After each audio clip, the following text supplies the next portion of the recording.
Okay, how many of you were born after 1986? Okay, so the vast bulk of you. So I did my first direct marketing, wrote my first database. In those days, we didn't have RDBMSs, so you wrote your own database and put my first names into it at that time and did snail mails. So I've seen the development of databases and database marketing and what's now called CRM literally for the last 30 years. So since before many of you were born, which means that I'm as old as the hills. So there's some value in experience, very little, because things are really disruptive. So I'm uniquely qualified to talk about the future of CRM. Why? Because I've seen the past. Let's see. Okay, first let's start with, oh no, this is not working. Do I need to? Oh, it's that one, is it? Okay. It's got a big red button here, which says forward. You press that, doesn't work. It's got a little button on the side. Tells you a little bit about design, doesn't it? Okay, what's CRM? Let me pick on someone. You, sir. What's CRM? Customer relationship. No. Tell me what it is. You follow customer to identify what he likes or does not like, then So you identify people, you figure out what he likes, doesn't like, and then that's CRM. we have to go into depth. We have to go into depth. Okay, great. So we really understand them, really figure out what they like and don't like. Yeah, you, ma'am. How the relationship is managed. It's how the relationship is managed. So you understand them and you manage the relationship. Is that right? This side? Anybody here? You, sir. What's CRM? Identify the customer, figure out what he likes, get into the depth. Yes, sir. Capitalize on the relationship. So identify it, figure out what turns them on, capitalize on. I think you're getting there. Three questions. Sorry. I think in one line you sum it up as this is your business. So unless you know your customer. We're going to do that in a moment. Hold that thought, because you're absolutely right. You're absolutely right. There are three questions. It's first, understanding who's valuable to me, right? The second is what's valuable to them. And the third is how do I extract and deliver value granted that knowledge. Okay? It's that simple. You'll notice there's no technology in there. And to your point, sir, this looks exactly like, hey, that's your business. So I think whoever, most of you guys were doing a startup or planning a startup, right? Yeah? Good idea? Bad idea? What's the vote around the table? Is doing a startup a good idea? It's a good idea? Why? You make lots of money, retire rich? You do what you like? Oh, wow, okay. Hold that thought.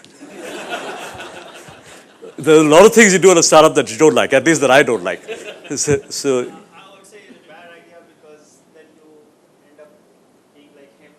He's never satisfied with one startup. and you do more and you do more. No, actually, you do one startup and you take it all the way through, that's one thing. If you're greedy like me and you see the money on the table, you'll slurp it up and you go off into the hills because you want a nice boat and you want a nice apartment. That's a different story. But there are batchmates of mine who've created companies and are still running them. And, and they're very successful companies. ASK, for example, was done by Basham and so. I've seen someone doing a startup and after selling off, they went to corporate world. Yeah, you go back and forth, yeah. It depends on how lazy you are. I'm fundamentally very lazy. Corporate world, as Ashok will tell you, we had a good time in working together for the better part of 7 or 8 years, right? But it was quite a relaxed thing compared to a startup. Startups are hard. Yeah, you're right, they are fun, but they're hard.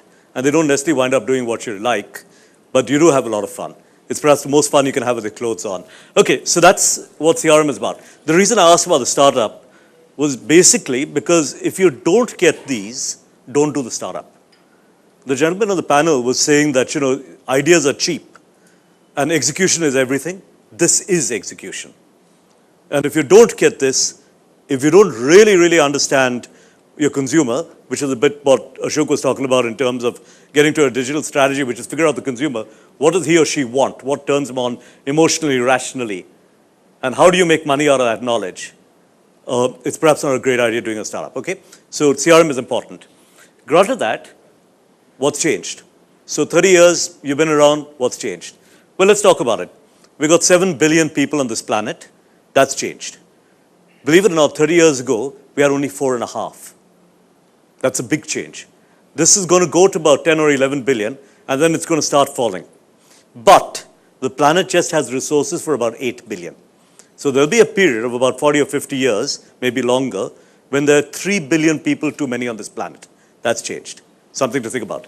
Second is, of those 7 billion people, there are 5.3 billion mobile phone subscribers. Let me put that in context. 4.25 billion toothbrushes are sold globally. Let's assume that you change your toothbrush 10 times a year. What that means is that there's 0.5 billion people who brush their teeth. And there are 5 billion people who own a mobile phone. The ratio is 1 to 10. Something to think about.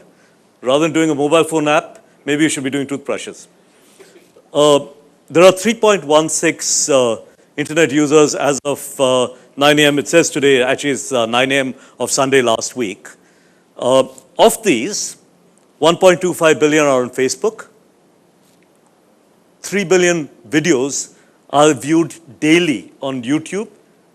So that's a lot of office networks which are using a lot of time. Hey, you know, in startups, you don't have time to view videos, right? Work in an enterprise. That's how the 3 billion add up, right? 1 billion guys have cars which they drive to work.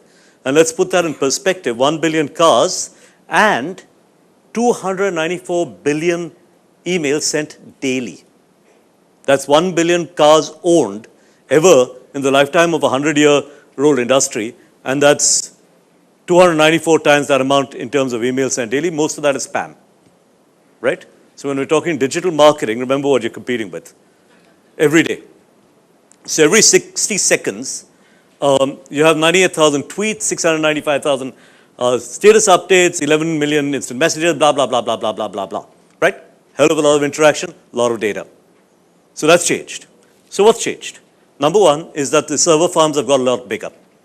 When I started my career, you had one server, and you were inordinately proud of it. People came and took photographs and sent home to their mom, saying that, you know, this is what I do for a living.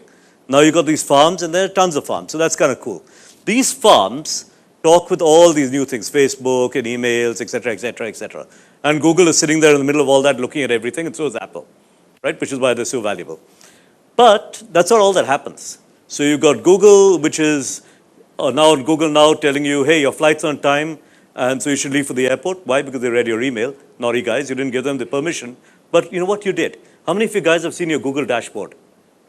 Account.google.com. 1, 2, 3, yeah, okay, 4, 5. So there's a vast minority. In that Google dashboard, Google tells you where they get the data, what they do with the data, right? Most of us don't care. We use Maps for free. Google Maps is pinging Google all the time saying, hey, the phone's here, phone's here. Google knows more about where you are than your mom or your spouse does. You know, that's a bit scary, isn't it? Yeah. Somebody's thinking about that now that I think about it. LinkedIn figures out where you are work-wise, who your relationships are. Facebook does the same. Now, here's the thing. All these guys are mild compared to today's technologies, where, you know, you take all these guys and you say, hey, you know, okay, that's kind of cool. And they were all billion-dollar, well, not billion-dollar companies, 200, 300 billion-dollar companies in the case of Google, and 700, 800 billion dollars in the case of Apple. But then they took that, and this one happens to be an Apple Watch, and they put it onto your wrist. So now think of all the data that's being generated over there, and the ability for interaction with that data. That's changed. They took your phone and they put it onto your shopping cart. Have you guys seen this anywhere? Where you get the smart cart, it gives you deals depending on which aisle you're on. Right? It says, hey, you forgot to buy your Pampers this month because you got a baby, right? And maybe you want to, you know, pick those up right now, you're in the right aisle. And oh, by the way, here's a deal on them. That's a smart car, that's the Mercedes smart car. So very soon, India will become a safer place. Our population will grow more because we won't be killing each other that much on the streets. Uber, which, how many of us had even heard of Uber 2 years ago? And how many of us use it today? So just put up your hands who'd heard of Uber 2 years, 3 years ago. And how many use it today? The vast bulk, right? Or, I mean, an Ola cab, an Uber, or whatever. That's transformational. Now, they know where you are. They know when you ask for a cab. Paytm, our very own Paytm, right, which gives you 100% guaranteed cash back on every order. That's kind of sweet of them. Zomato, who tells us where to go out for dinner. We all use Zomato now, right? The vast bulk of people here. And then Tiny Owl comes in and says, no, don't go out for dinner, stay home. Right? How many of you guys here use Tiny Owl? Okay, so you use Tiny Owl, you use Zomato, you use everything, right? And our old Flipkart, which now looks so old and tired, doesn't it? I mean, it's yesterday's technology almost, isn't it? And it's barely, what, 5 years old, 7 years old? And so now Flipkart wants you to move to their app because that's cool and nice. And now Google doesn't make any money because you can't flip looking at price comparisons, right? Meanwhile, you've got somebody who says, oh, you bought on Flipkart, guess what? Let me repair your appliances. This is a Bangalore-based company, again, a bunch of XIM, IIT types, right? And they allow you to repair your apps via your apparatus, via their application. So your apps via the app. Alan Soley in Bangalore on 100-foot Road, how many of you guys saw that magic mirror? Very kind of cool. Infosys did this, and they set up in Alan Soley, and you go and stand in front of the mirror, and it changes the clothes for you. So you look at yourself wearing this black jacket, and suddenly it's a red jacket, and say, hey, wouldn't that look nice on you? I mean, that's kind of cool. That's in India today, right? And all of this stuff is changing. This thing here is what I'm working on now, which is all about managing interactions with customers, CRM guide, so we're into conversations with customers. So we're trying to do this. You'll see a lot of this as you go along, which people asking for and getting structured interaction. So what does that mean as we look into the future? I pulled this chart out. It was one of the big consulting companies, I forget which one. I should give them credit. But they said that content marketing will grow by 30%, 29.6. Big data will grow by 14%, et cetera, et cetera, et cetera, right? What does it mean? What it means is this page here. I've got no grief, nobody from Vodafone in the audience? Good. So I've got no grief against Vodafone. They're just representative of all big brands. But read the comments on the side. There are 345 people who like the Vodafone brand, right, on Facebook. And what Tamanna says is the worst service I've ever seen. Goes on to talk about the CSAs and how they're terrible. Amar suggests that you shift, take mobile portability and leave Vodafone behind. It goes on. It goes on and goes on for pages. Vodafone tells me they care deeply. You know, they run advertising to say they care deeply, right? I believe that advertising. I'm sure they do. Is that what it's all about? So you set up you set up your social media, your Twitter, et cetera, and all that happens is a bunch of people tell you how much they hate you. Kind of cool. And here's the thing, you don't do anything about it. Why? The answer basically is this. It's just too much. It's like drinking from a fire hose. You know, everybody got into this. The summer trainee who Ashok spoke about set up this account, took off to finish his or her MBA, and didn't leave the password behind or left it behind and they forgot where it is. This carries on and are frustrated. They want to vent. Where are they going to do it? Has anybody tried to speak to a call center recently? You know, since I've moved back into the startup world, I lost my office, which comprised of a secretary who had an assistant and had a peon.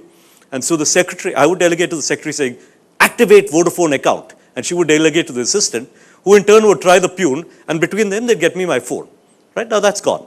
I'm startup again, so now I'm broke and I'm doing this on my own. I called Vodafone 16 times. And please I don't have any goodness against Vodafone. It could have been Airtel, it could have.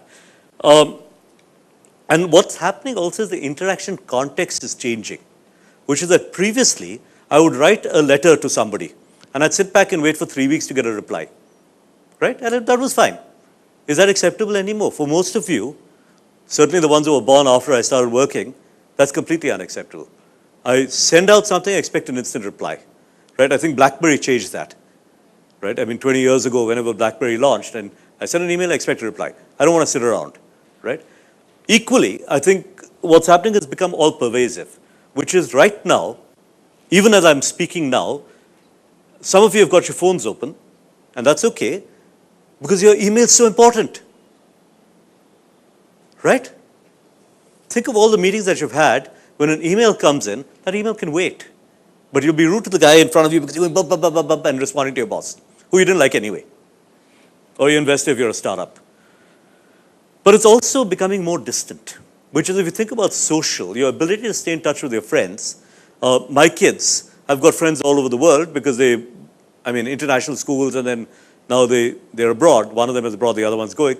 And they've got these buddies all over the world, and they're online all the time, right? And they're chatting with these people, and it, it really fills me with wonder because I've lost touch with friends.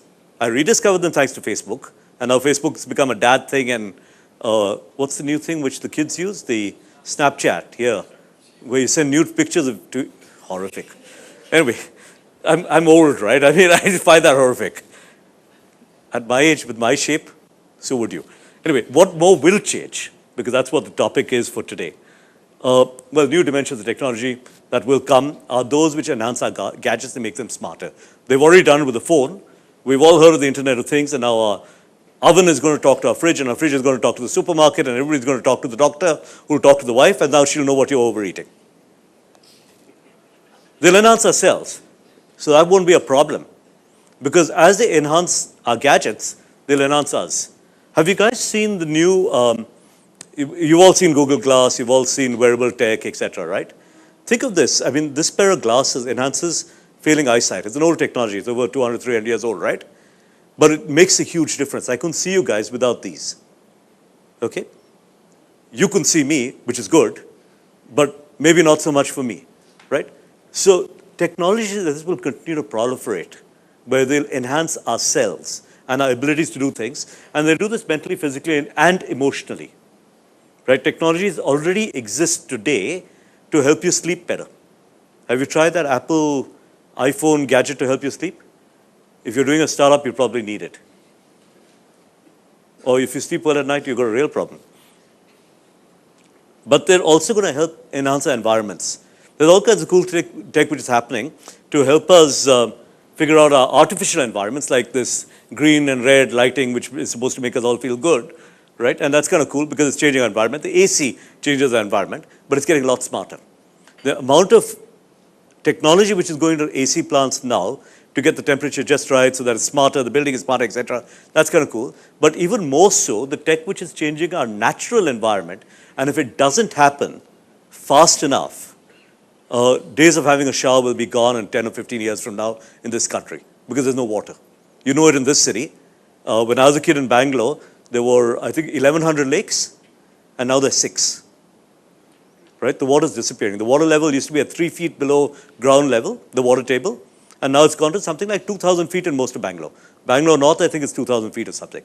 Right? So anybody here live in Bangalore North? They know that you're going to get Kaveri in, what, phase 4 or phase 5 or something, right?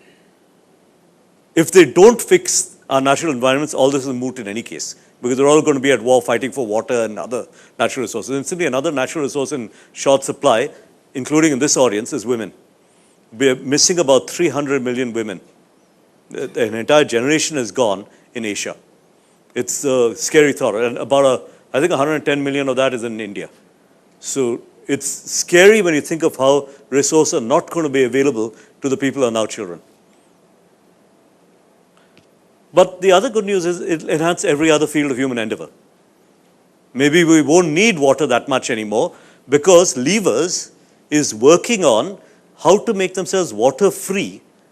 If the chairman of Levers to believe, because I sat in an audience like you guys are listening to me, and he said that within about, in those days, I think it was 17 years from 2 years ago, so say 15 years from now, Levers is going to get rid of water from their entire consumer chain, their entire supplier chain. They're going to reduce the dependence of water. The reason why is not because Levers are caring for the environment. Of course they are. They're spending sleepless nights because of that. It's because Levers recognizes that they don't have a business if the consumer doesn't have water to wash their clothes in, consumer doesn't have water to boil their food in, consumer doesn't have water to, splash around in a waterfall and sell more little soap in, right? So if they don't fix that now, so if they can reduce that, so therefore, if you noticed, most of you may not have noticed, but the older ones would have noticed. Have you seen those little soap thingies, which are the waterless soap, which you just keep in your handbag if you're a woman, and then you give to your husband and he cleans his, yeah? Have you noticed those? That's all part of the Lever strategy. They want to move away from water. So hopefully that will make a difference. But what will not change? I don't think people will change. people fundamentally respond to incentives. The incentives may change, but still, tell me, what's the most primordial instinct that every one of us has, even greater than survival? Every ancestor you've ever had has been successful in one thing, which is what? Otherwise you wouldn't exist. Procreation. Who said that? Absolutely. The one thing, that's not going to change. Human beings will continue to want to procreate. The second thing is survival. That's not going to change. Incentives will not change. The matter of fulfilling those incentives have changed in the last 5,000 years of recorded history and 50,000 years before that. And certainly they've changed a great deal in the last 50 years. We now have moved into McDonald's and Domino's rather than, whatever it was that we used to eat before Domino's came. I believe Domino's does 4 lakh pizzas a day in India. Did you guys know that? I'm mind blown. 4 lakh pizzas a day. Mind boggling. So we'll still respond to incentives, except instead of a masala dosa, you may want to have a Domino's pizza. So that nature has changed, but otherwise much the same. That won't change. So what does that mean for CRM? What's the signal? What's the noise? Right? Through technology. And that changes everything. Right? It changes a hell of a lot of things, doesn't change everything. And with them will come a critical mass of savvy managers. Most of you guys, right, are e-savvy. How many of you guys know how to write code? Quite a few, right? How many of you guys know how to use a computer? Everybody, right? How many of you guys appreciate what a computer can do to your marketing, to your supply chain, to your HR, to your... Is there anybody here who doesn't get it? Anyone here who says, I don't get how a computer can help? Okay, that's a change, right? Because even 20 years ago, most CEOs would dictate an email, right? When I started working, there was no email. There was no fax. There were telex machines. We could go, talk to each other by telex machine. And the fastest typists were the telex operators, right? It's not that long ago, just 30 years ago. The first emails came, 20 years ago? Now we can't imagine life without it. Social media started when? 10 years ago? So there will be new emerging technologies and they will be all pervasive. But the thing is that you've got a bunch of guys who know how to use them, which you didn't. My generation, and certainly the generation above mine, by and large, didn't get technology. For me to figure out a mobile phone, I hand it to my kids and say, come back in 3 minutes with a brief on what I need to know. That's all it takes them to figure it out. Me, I'm still looking for the manual, guys. Seriously. How many of you even know what a manual is? A product manual. That's the difference, right? You're just expected to work the way you expect it to work. Entire industries will change. But value has been proven. Whether you like it or not, the Flipkarts, the Zomatos, the Uber effects prove that there's value in those industries. We can argue about profitability and the party will end, but those industries are not going away, right? Customers will expect context-sensitive, appropriate communication, right? I think, how much time do we have left? Sorry, are we okay on time? We got 5 minutes? Okay. How many of you guys have seen a consumer brand advertising on TV? Everybody's seen that, right? And there's various formats. There's the doubter converter, there's the expert, etc. So let me do the doubter converter for you, right? And let's pick a brand. What brand do we want? Shall we say washing soap? Okay. And our washing soap, let's say, washes whiter. Make sense? Okay. You can do this with any brand and have a doubter converter which goes like this. You got a doubter who's a complete dhakkan, right? We're all a little worried about her. And she says, I don't know how to wash my soaps whiter. Then the converter, who's really intelligent, she's the smart woman, she's also prettier because, all models on TV are both prettier and smarter. And she says, well, I always use brand XYZ to wipe my clothes whiter. And so, then the doubter says, oh, you mean brand XYZ washes clothes whiter? Yes, brand XYZ washes clothes whiter. And then a male voice overcomes, and in case you missed the point, brand XYZ washes clothes whiter. And now that doubter's finally got the plot. Oh, brand XYZ washes clothes whiter. And, who buys these things? Right? Think about that advertising. Are you going to see that advertising jump out of your bed and say, man, I'm going to do brand XYZ? But that's the bulk of advertising, isn't it? I mean, you've got variations on the theme, but if you think about it, that's what brands have been doing. They shout, shout, shout, shout, hope like hell somebody will notice that they exist, right? And then shelf some more, just in case you haven't got the plot. How many times does a Doubter Converter film come? I mean, it's a 30-second commercial with 20-second, 10-second edits, and they do it in languages. How many times does it show up in the middle of your sponsored program? 10? By about the 7th one, don't you feel like smacking that brand manager on the head? Either that or you're tuned out, right? Absolutely. That's always technology at play. There you go. So the point is that I think consumers will begin to say enough is enough, right? I mean, if you can't talk to me in a way which is appropriate, like for example, Uber, I'm sorry, I'm using Uber a lot today, but just that, you use them a lot when you're in Bangalore. I don't have a car here, so Uber's a lot on my mind. It's so cool, yeah? My friend told me about it. They don't shout at me on TV. I just use it all the time. Every time I use it, I get a good experience. It builds a brand. What more do you want? Right? Just think about that. As opposed to shout, shout, shout, shout, shout. I think structured conversations with context-sensitive material being given at the right time will become, the way brands communicate with consumers as they go forward. But all this will only happen when the money goes away. As long as brands are being funded vast quantities of money by these investors in the US, right, who've got, saying, okay, the big story after China is India, let's go and pump money in there. I don't think we need to worry about any of this stuff happening. But the money will go away. It's a question of when rather than whether. If you've been around long enough, you've seen enough of the booms and the crashes, the booms and the crashes, a crash will come. And the ones who get left behind are the ones who do the sensible thing of understanding who my valuable customers are, understanding what's the value, and understanding how to extract and deliver value. And that, ladies and gentlemen, is basically what I need to say, which is customers will always prefer and respect companies who genuinely listen, respect their customers, and work hard to deliver a good experience. I don't think that's going away. The means of delivering it is changing, but that's not going away. Giving me time for a very big thank you. You have been very kind. That's a big thank you. Well, it's not. Hopefully it will be. There we are. There's a big thank you. Thank you so much.